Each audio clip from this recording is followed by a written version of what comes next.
ditentang. Jadi misalnya PBNU punya kebijakan apa, ya sudah siap saja dibully. Itu pasti itu, karena nggak ada manusia semua suka, semua benci.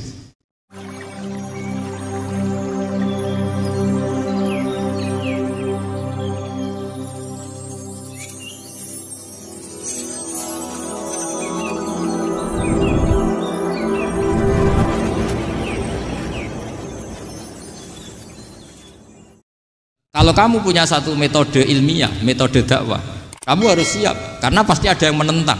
Yang menentang itu ya mulai orang soleh, tidak soleh, orang macam-macam. Jadi kalau sudah punya manhaj, memang dari awal harus siap apa? Ditentang. Jadi misalnya PBNU punya kebijakan apa, ya sudah siap saja dibully.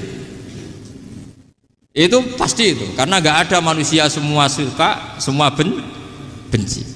Kata beliau, anta in kunta fi syakkin min hadzal maslak wal manhaj fattabi man syi'ta wasaha angka ghaniyah wa in kunta ala yaqinin annahu al huda wa mirasun nubuwah wa annahu haqiqatu tarjamatil ahdi ma'rab fala tata'atsar min kalami ahadin yakunu mangkana.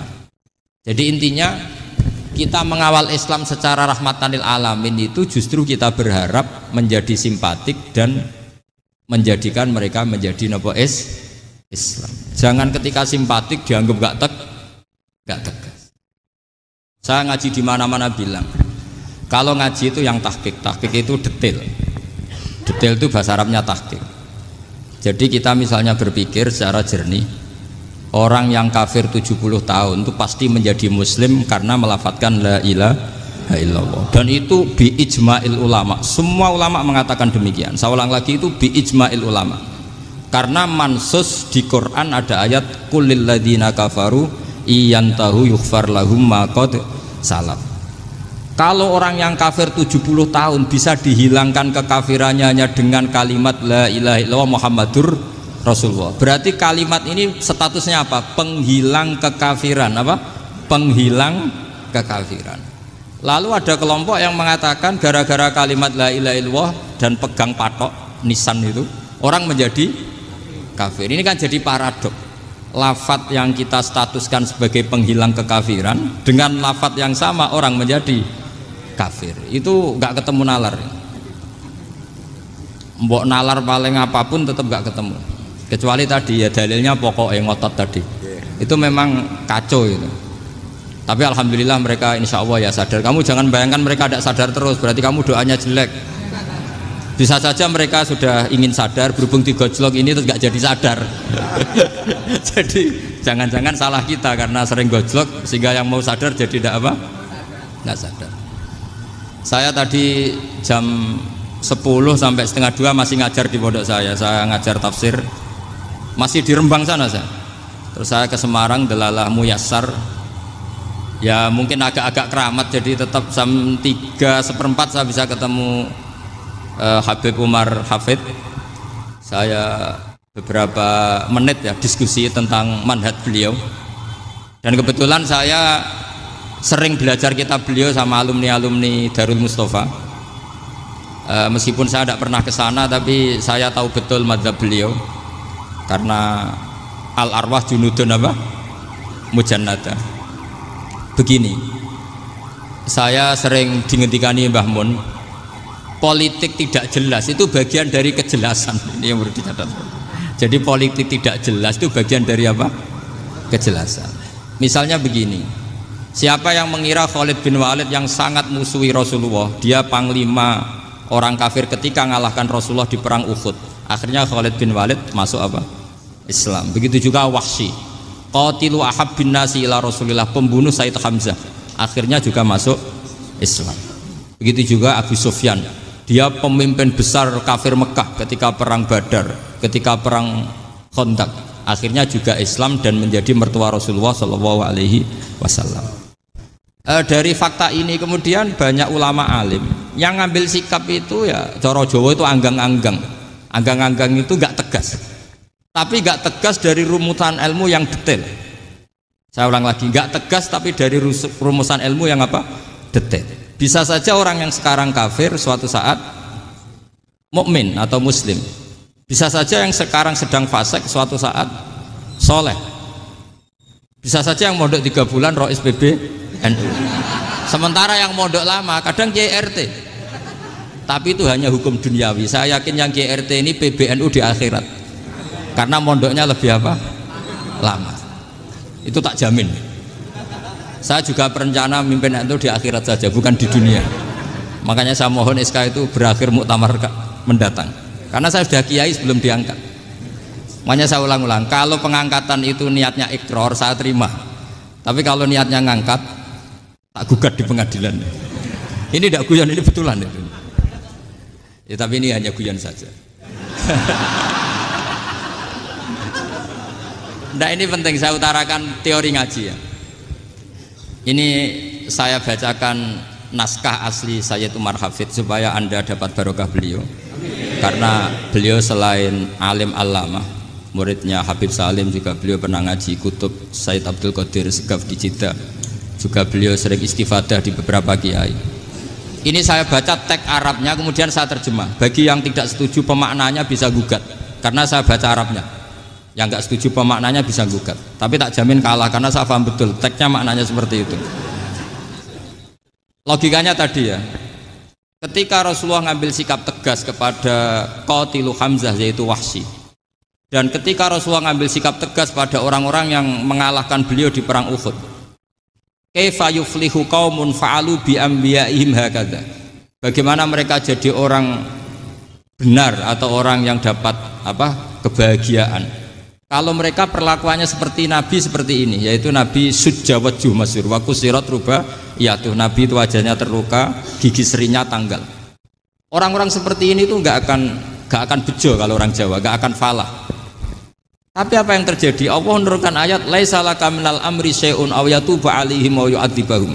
Muhammad itu bukan wilayah kamu ngecap orang, menstigmasi orang itu tidak wilayah kamu. Saya bisa saja mengampuni mereka atau menyiksa saya itu atau menyiksa mereka itu wilayah saya, kata Allah. Saya bisa saja mengampuni mereka atau menyiksa mereka itu wilayah saya. Sehingga akhirnya apa? Rasulullah tidak ngambil sikap yang mungkin orang lain mengatakan itu tidak tegas. Tapi itu kearifan. Betul, akhirnya Wahsy malah masuk Islam. Khalid bin Walid panglimanya juga masuk Islam. Dan beberapa orang kafir juga masuk Islam, termasuk mimbenihim, ketuanya yaitu Abu Sufyan. Ini penting saya utarakan. Makanya ini saya baca pembenaran dari konstruksi pikiran tadi. Nah ini supaya khas. Ini khasnya orang mondok 10 tahun nih. Jadi ini tak baca ini. Nah, biar jelas ini nanti teksnya persis ya, tidak saya rubah. Ini di kitabnya Habib Umar Hafid, namanya itu Taujihun Nabi Limardoti Bari. Kalau diterjemah ya mengarahkan orang yang sadar. Nabi itu orang yang sadar ya, sampai ini termasuk orang yang sadar.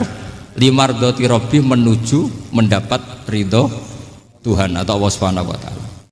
Saya baca teksnya ini di halaman 179. Ini tidak ada yang saya rubah, tidak saya kurangi. Bismillahirrahmanirrahim.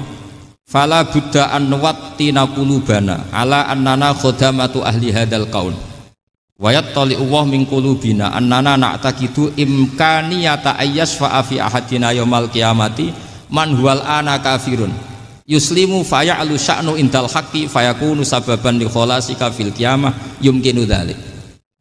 Jadi kita para dai, para kiai itu adalah khodamatu hadal kaun. Kita ini adalah pelayan alam raya ini yang selalu berharap alam ini akan lebih baik.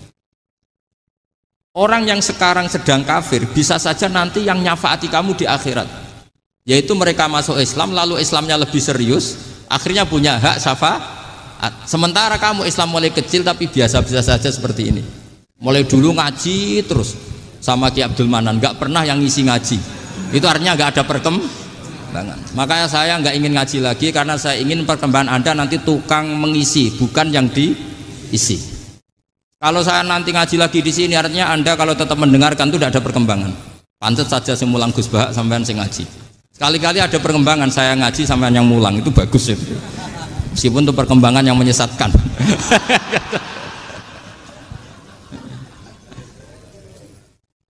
Ini penting saya utarakan. Ini dawuhnya Said Umar ya. Orang yang sekarang sedang kafir bisa saja orang ini nanti nyafaati kamu. yaitu beliau orang ini Islam, kemudian Islamnya serius, maka punya hak syafaat. Sementara kamu Islamnya biasa-biasa saja. Itu masyhur kayak Sayyidina Umar. Sayyidina Umar Islam di hari itu langsung makomnya makom yang a'la, sehingga mengalahkan yang sudah Islam lebih lama. Karena Islamnya Umar itu menjadi izzatul Islam betul. Makanya jangan benci orang tegas teman-teman, kadang ya ada baiknya. Abu Bakar itu sudah Islam tapi layinal janib, orangnya santun. Kalau dipisai orang yang menengahi lah, kira-kira seperti itu. Begitu juga Bilal, Ammar, Suhaib. Singkat cerita, Rasulullah itu sering dibully ya, sering disiksa orang-orang kafir. Rasulullah berharap, wah kalau yang Islam gini terus repot.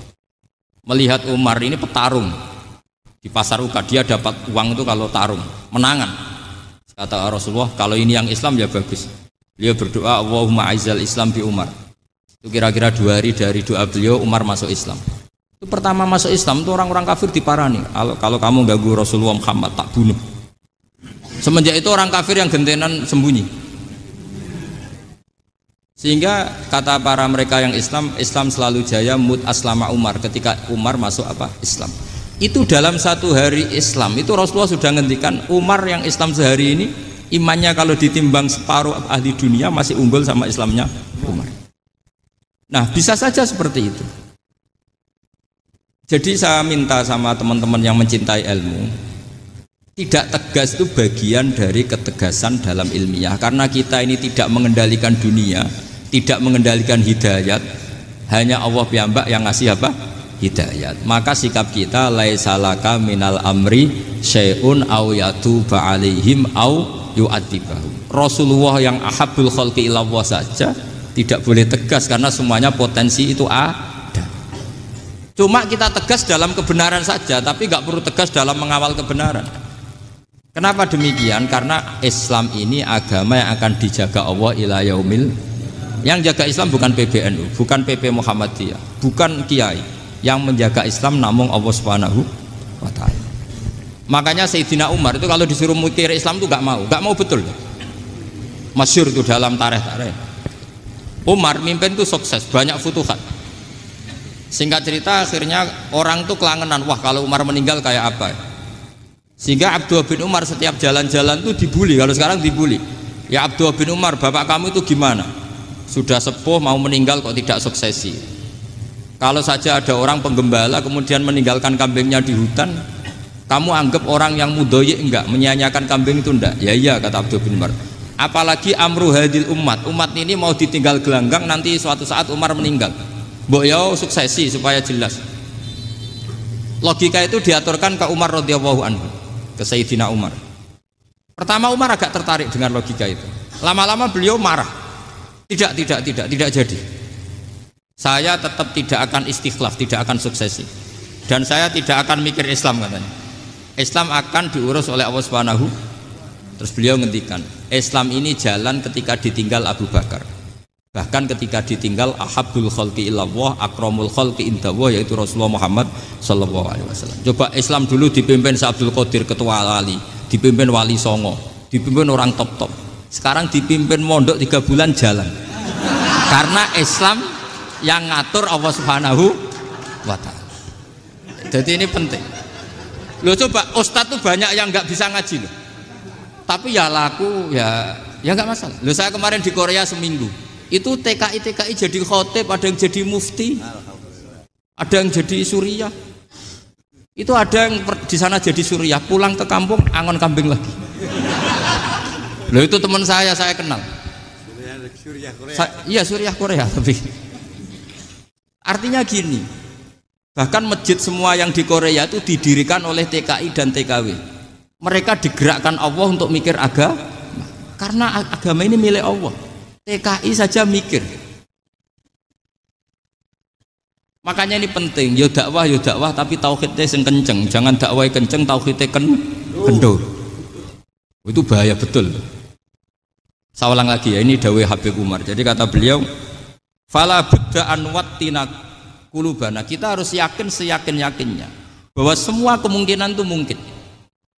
Makanya masyhur dalam tarikh ketika kafir Quraisy mau disiksa oleh para malaikat karena mereka sering menyakiti Nabi, kata Nabi gimana? Jangan. Saya berharap kalau bapaknya tidak mukmin, suatu saat anaknya mukmin. Masyhur dalam tarikh. Musuh Nabi besar siapa? Walid bin Mughirah. Punya anak Khalid bin Walid. Abu Lahab punya anak Darrah, itu mukminah yang baik. Abu Jahal punya anak Ikrimah, itu mukmin yang baik. Di Indonesia lebih hebat lagi. Bapaknya raiso maca Quran, anaknya hafid. Bapaknya utun ratamat SD, anaknya jadi dekan. Di Indonesia banyak orang nggak siapa-siapa, anaknya jadi presiden, anaknya jadi menteri. Artinya jangan karena bapaknya kafir kamu nganggep anak turunnya pasti selalu kafir. Teori itu sudah salah zaman Rasulullah. Yaitu Walid akhirnya punya anak Khalid, Abu Lahab punya anak Darrah. Terus siapa? Abu Jahal punya anak siapa? Ini penting saya utarakan karena dakwah kalau terlalu semangat, nanti kalau menghilangkan tauhid bahaya. Tetap innal huda. Uni Soviet kayak apa? Mengkooptasi negara-negara sekelilingnya sampai jadi Zuni. Tapi apa yang terjadi? Uni Soviet yang runtuh, persemakmurannya semua rata-rata jadi negara apa? Islam, kayak Uzbek, kayak Ceknya, kayak apa-apa. Karena agama ini diurus Allah. Sehingga kalau dalam, tapi kamu ngitmai agama nggak apa-apa. Makanya istilahnya Habib Umar, khodamah itu pelayan, nggak apa-apa. Kita ngitmai agama itu nggak apa-apa. Dengan ngitmai terus mikir nggak apa-apa. Tapi jangan mikir yang merasa kalau kita mati, wah nanti agama ini kukut karena saya mati. Kamu itu siapa? Agama Islam ini tidak pernah dipasrahkan kamu. Diurus oleh Allah Subhanahu wa Ta'ala sendiri. Sehingga ketika Wali Songo meninggal, agama ini tambah kuat sampai sekarang. Kecil saya itu kalau pengajian susahnya bukan main, harus izin sana